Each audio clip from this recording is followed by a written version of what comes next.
Hey guys, Kevin here with a quick video. It's a little snippet from one of our recent funnel builds where we talk about spacing and sizing and layout in regard to columns and in regard to your page. And this seems to be one of the greatest frustrations that a lot of people are feeling, where we're trying to move things around and then it gets messed up in mobile. And these tips will help you be able to center your images or size your images without causing a problem in mobile. So I hope you enjoy the video and get some great information for your own funnels that you're building. And I want to talk about the structure of these pages because this also is very helpful as you go along. Again, everybody look up here. You see that I immediately have to go click on that so I don't lose my changes in all of my pages. All right. So what I have here is an example of all of pretty much the pieces that you can use to build a page. It's not everything, but it's the important parts. So this black part out here on the outside is actually what's called a block. And the block is the first piece to building your page. And you should always take your blocks as kind of a section of words or images that makes sense, that sort of is a subset of the entirety of the page. So as an example, if you have testimonials, you put them on a block. You don't add them to other blocks. You put them on their own block. If you have pricing, if you have even a video describing your product, and then you have some text, you would put those on different blocks. The reason to do that is so you have a lot more control should something go wrong. And you also, it actually makes your page interesting if you don't just have white all the way down the page, but you have some alternating colors on your blocks. It sort of gives the feel that I'm going up through pages almost of information. So, but that's the block. Block is the first thing. You have to have a block on the page before you can do anything. So then what we see here second is this gray area, which is a container that's inside the block. This is one container. You can see it goes all the way down here to the bottom. See these nifty handles that you should never, ever, ever touch or drag. But this is one container, and you find that over here on elements. So we have all kinds of containers here, and this would be just a simple single container that was put into the block.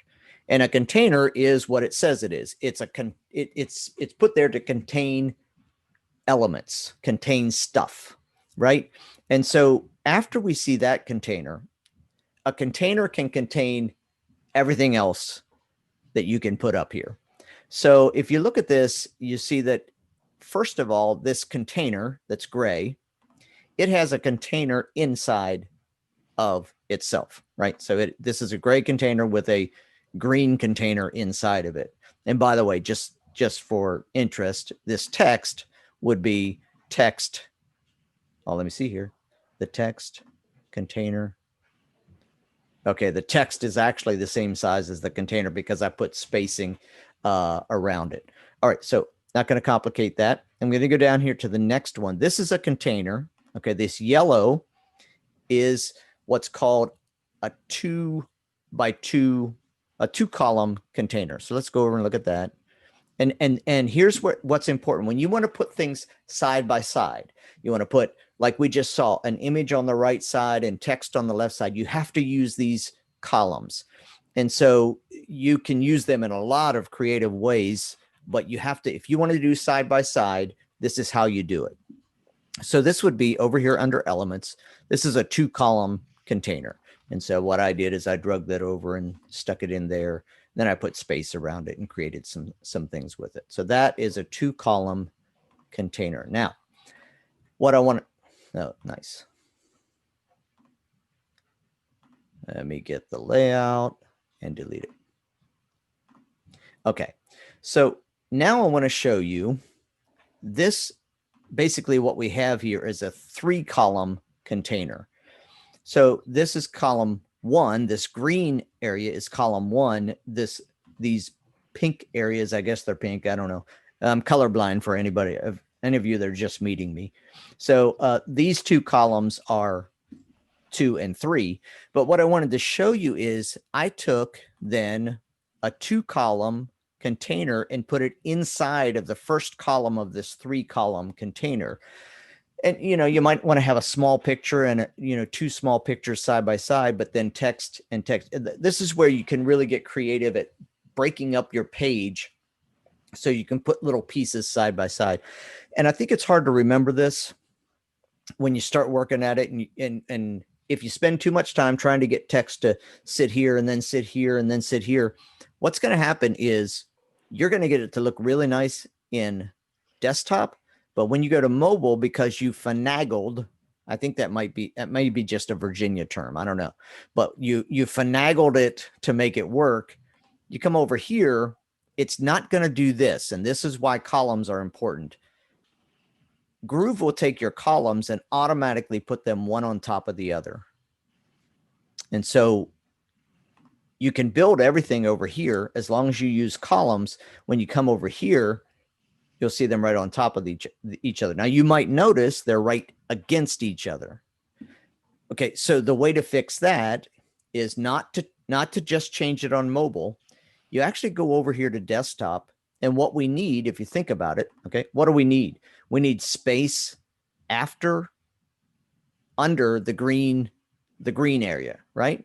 So we go over here, we click on this green area, we go to spacing, and we're going to put after the green area.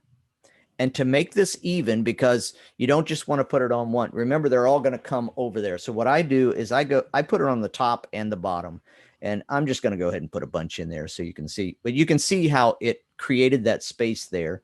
And then we do that with every column. So do spacing. I don't know how far I did. Did I end up with 0.25? No, I got the wrong. Let's see. Spacing after. Okay. So bottom line is I created space over here on mobile, and I didn't do it. I see so many people out there saying you just go to the mobile and you change it there, and people are spending so much time going screen by screen by screen, and they don't have to. You just have to learn a few tricks as to make it work. So what I did is I went to desktop and I changed it so it would work over here. That's why understanding spacing and size and understanding layouts and these columns and how they work, when you understand those things, you can build your page that will be responsive automatically. All right, so I'm going to just leave that space in there. No, I'm going to take that space out. So in my next class, I can show the same thing. Okay. So this is a 3-column container with 2 columns inside, and you literally can take a 2-column container and stick it inside that 2-column container, which is inside of a 3-column container.